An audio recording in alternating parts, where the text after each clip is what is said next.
Yeah, so someone mentioned the dark forest theory. So I found a video because I was like interested. And it actually confused me because you type in dark forest theory and then all of a sudden it's about aliens. I was like, huh? What? I have no idea. I've never heard of it before. It's a theory that makes sense. All right. Okay, well, let's learn what this theory, or I will learn. I will learn what this theory is. It says why we should not look for aliens. The dark forest. The universe is incredibly big and seems full of potential for life, with billions of Yes. habitable planets. If an advanced civilization had the technology to travel between the stars at just 0.1% of the speed of light, it could colonize our galaxy in roughly 100 million years.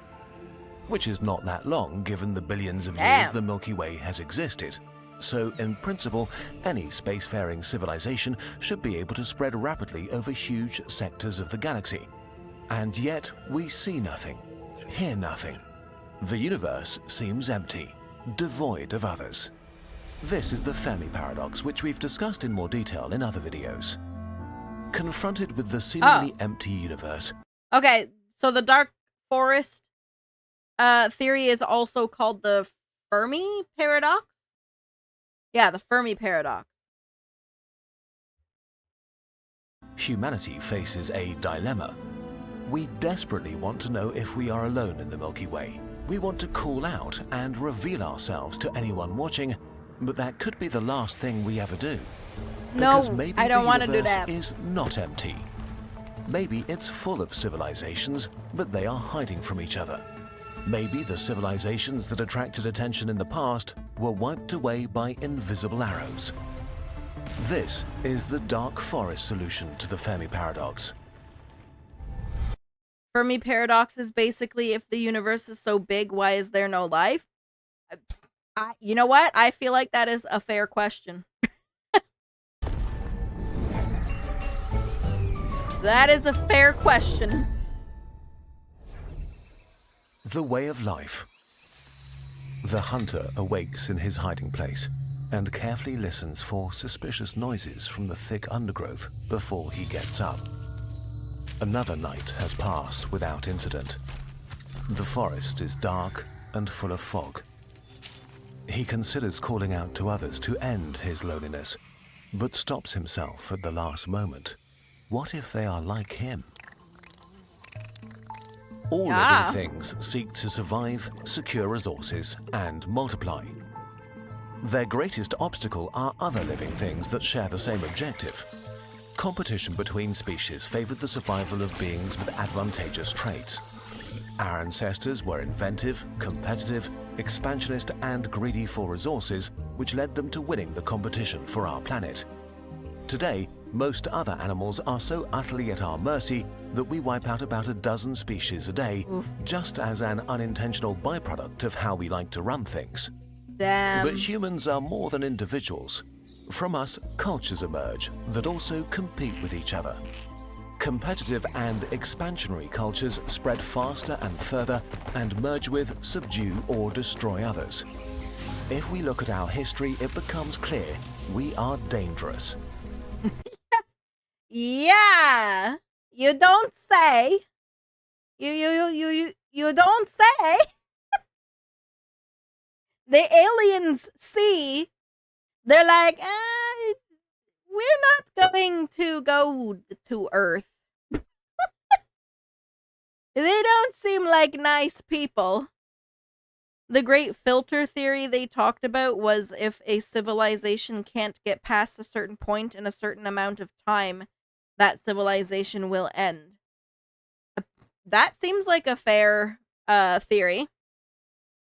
If they can't advance fast enough, then the people who advance faster will have the power to take them out. So, sadly, the aliens saw us use nukes and now they lock their car doors when they drive. They're They're like, put on the invisible shield. Make the thing invisible. We're passing Earth. Hurry up, go back. Be quiet. Nobody make a sound. What if animals are aliens and weren't native to Earth? That would be interesting. That would be like they're Pokemon. They're Pokemon. Honestly, it boggles my mind to even think about dinosaurs having existed because, like, you just can't even imagine. We have so much racism on our world. If aliens did come, we'd hate them and try to steal their tech. Yep. Oh, yeah, 100%. Yep, we would lock them up. Experiments galore. Learn their tech. Oh, yeah. It would not be pretty. Aliens should stay away. Yeah. Yeah. Not just to others, but also to ourselves. Our human nature has driven us to take over every corner of our planet, and soon we will look to the stars, both to expand our domain and ensure access to ever more resources. And then we might stumble upon others trying to do the same thing. Oof. It's likely that the competition of life also takes place on faraway planets, so it's logical to assume that an alien civilization that came to dominate their planet would be in some regards similar to us. But if they're similar to us, they too may be dangerous. Yeah, that's true. The implication. As the hunter sneaks through the dark forest all alone, he knows that there might be others like him. He can't know their intentions, if they are aggressive or not. The hunter knows he would kill to ensure his own survival, so he has to assume that they would too. Obviously, fair. And it might be that if he stumbles upon another hunter, the one that shoots first survives. None of this means that conflict is unavoidable. So far, the progress of the modern world seems to have made us more peaceful, not more violent. Maybe this is true for other civilizations too, that eventually progress means less conflict, not more. Different alien civilizations also should vary from the mild and peaceful to the malevolent and militaristic. The existential problem we're facing is that when we meet others between the stars, we have no way of telling who is peaceful or aggressive and what their true intentions are. Similarly, they might not understand or trust our intentions even if we tell them that we are peaceful. On top of that... Yeah, you can like be trying to tell them we're peaceful, and they're like not understanding, so everyone starts freaking out. Yeah, like how would you even communicate? Oh my gosh. It does make a lot of sense. Honestly, it makes like a lot of sense. Everyone's just staying away. Just leave each other alone. Don't mess with each other. Go about your own business for now. If we did discover another civilization and they discovered us, the light years between us would mean years of communication delay. Yup. Both sides would be in a state of uncertainty, wondering if the wisest move is to just attack, because there's another serious issue: technological explosions and the first strike advantage. We don't know where the limits of technology are, but we do know how much technological progress matters in war. A few hundred or thousand years can turn conflict with uncertain results into a one-sided massacre. Caesar's legions would stand no chance against Napoleon's army with their cannons and muskets, which would be eradicated by artillery from the First World War, which would not stand a chance against today's drones and guided missiles. So the power level of different civilizations may vary massively, and even if not, between the time it takes us to detect another civilization and us saying hi, we might already be hopelessly behind on the tech tree. Yeah, that's true. Which is bad enough, but the nature of Yeah, because I was thinking like the amount of time it takes for signals to transfer through. Like, for example, they send a signal now, but we get it 20 years from now. So in that 20 years it took for us to get there, hi, how are you doing? Maybe they were like, You know what? We should build an army. They already have an army going. And now we're sitting here. They've had 20 years to build an army. We just got there. Hey, how are you? Maybe they already did and we didn't just get it. Yeah, they sent it to the Voyager 1. It's a Stellarist game. Interstellar conflict makes this worse. If your opponent is light years away, sending an invasion fleet takes so long that by the time it arrives, it might be hopelessly obsolete. So war between civilizations might be just about eliminating the other to remove an existential threat to yourself. Someone else who might be so scared of you that they attack the first chance they get. In this environment, the only way to guarantee a win is to strike with such force and speed that the target has no chance of survival or time to counterattack or escape to seek revenge later. The stakes are the highest possible, with no room for error. If we assume that the majority of civilizations live on planets, that leaves them pretty vulnerable. All you need to do is throw something massive at a planet to make it uninhabitable. So the ultimate interplanetary annihilation weapon is probably something like a relativistic kill vehicle, a missile shot at a planet at a significant fraction of the speed of light.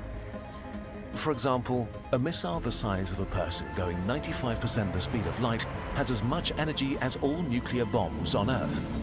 If you shot a few dozen at the civilization you wanted to wipe out, success would be fairly certain. Even a single hit would suffice. This is not that absurd of an idea. A giant tungsten rod. Just whoosh. Gone. Civilization only slightly above us on the Kardashev scale would have enough energy to send multiple strikes against every planet it suspects of harboring life. What makes these weapons so sinister is how much they favor a first strike, since they would be so fast that it might be impossible to protect yourself effectively against them once they're launched. Conflict between civilizations may not be lengthy affairs, but rapid winner-takes-all situations, where the first one to shoot wins.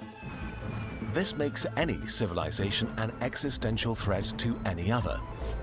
And if every civilization is an existential threat to every other, there may be only two kinds of civilizations out there: quiet ones and dead ones. So, what should we do? True. Should we worry? It's unlikely that anybody has noticed humanity yet. The radio signals we've transmitted in the last 100 years traveled a relatively tiny distance and have long decayed into unreadable noise. At our technological stage, if we don't actively try to get noticed, and if nobody specifically looks at our pretty unremarkable solar system, we'll stay hidden. But one day we will venture into space in a serious way, and need to consider these kinds of questions again. We don't know if there are others or if we are going through the forest alone.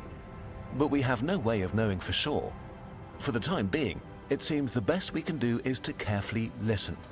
And even if we see others step into a clearing and make themselves known, we should not reply right away, but carefully watch them from the undergrowth.